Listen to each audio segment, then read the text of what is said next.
Look, you've written in an opinion piece that's been published in The Independent saying that it's absurd to claim that justice has been done, as Barack Obama himself exactly said. Why do you argue that? It's not justice, it's a perversion of the term. Justice means taking someone to court, finding them guilty upon evidence and sentencing them. This man has been subject to summary execution, and what is now appearing, after a good deal of disinformation from the White House, may well have been a cold-blooded assassination.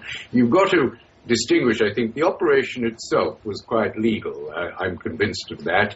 An incursion into Pakistani sovereignty was justified because the Pakistan government, either through incompetence or connivance, were not doing their duty in capturing an international criminal, and so America was entitled to take the action.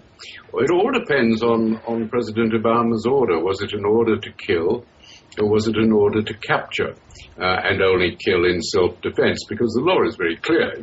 You can indeed, if you're capturing a criminal, whether it's a bank robber or an international terrorist, if your life is in danger, if he's going to shoot you, then you shoot him first in self-defense. There's no question about that. But the issue has to be, if this man was unarmed, and his wife was there also unarmed, he could have been captured.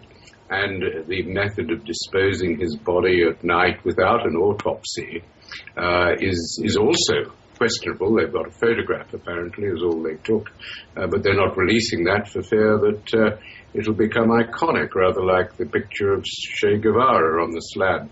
But, if governments kill people, that's one of the consequences. And another, the international law consequence of governments killing someone, and it goes to the right to life that's in all human rights conventions, is that there must be an inquest, an inquiry. Pakistan, like Australia, has a coronial system, a duty to hold an inquiry if there's been a violent death. And so there now devolves on America, I think, a duty under international law to hold a proper inquiry as to how this man met his end. Geoffrey Robertson, you've also gone on to argue in the last little while that there actually is, apart from it simply being internationally right and just to put someone on trial rather than summarily execute them, you argue there's a further advantage in having a trial if it is a well-run trial such as the Nuremberg trials. What's the parallel you're drawing there? Well, the parallel is that, look, the way to demystify this man is not to kill him and have the iconic picture of his body. The way to demystify him, rather than to these soulful pictures of the tall man on the mountain, is to put him on trial, to see him as a hateful and hate-filled old man screaming from the dock or lying in the witness box. That way, the true inhumanity of the man is exposed. He should have been put on trial with Khalid Sheikh Mohammed, who was also confusingly alleged to be the mastermind of 9/11, put them in the dock together.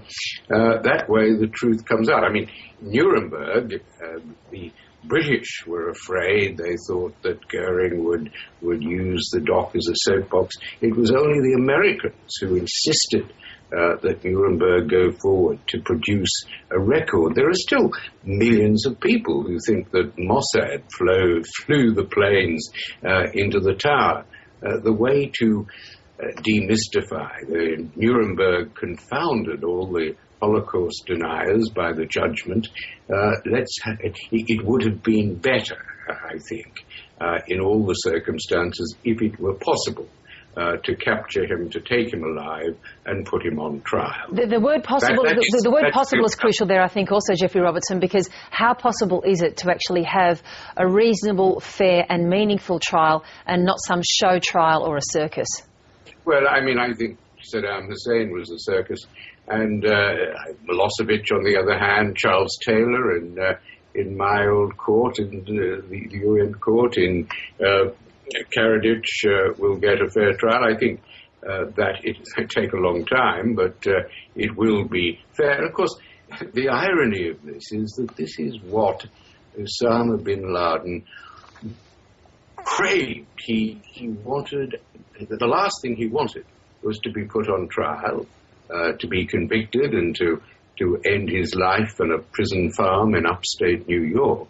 What he wanted was exactly what he got, to be shot in mid-jihad and get a fast track to paradise. And the Americans have given him that. It's an irony that it's a win-win situation for both Osama and Obama. The latter gets re-elected as president, and the former gets his fast track to paradise. But it would have been, as I say, better to deny Osama bin Laden his chosen end, to die as a martyr and to live on in iconic photographs, but and to actually have him reduced in the dock over a long trial to the true inhuman villain that undoubtedly he is. And that would have demystified him. It would have perhaps done something to de-brainwash some of his potential followers. Geoffrey Robertson, really good to talk to you this morning. We're glad you could make some time for us. Thank you.